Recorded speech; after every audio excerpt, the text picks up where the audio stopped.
Rising sea levels are becoming a major threat to many places in the world. Sea levels are rising due to melting glaciers and ice sheets. This is mainly caused by the increasing global temperature. Miami Beach is an island city located south of Florida and is at a high-risk city due to rising sea levels.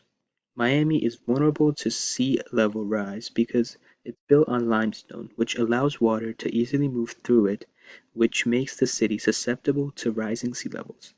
The global mean sea level is projected to rise by zero point 0.3 to zero point 0.6 feet by 2030 and 1 to 4.3 feet by 2100.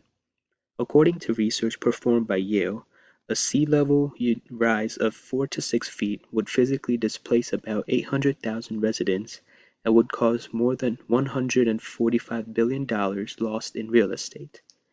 Majority of the tourist attractions are located on land less than 3 feet above sea level, so the increase in sea level would permanently submerge these landmarks. The extreme model shows an increase of about 8 to 10 feet in global mean sea level, which is possible but unlikely.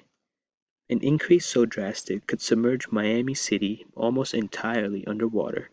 Miami is on track as being called the most vulnerable coastal city worldwide, and the solution to stop this from happening is to limit the emissions produced by humans because this is causing climate change, or to protect the infrastructure increasing the elevation, and as last resort, evacuation can be used.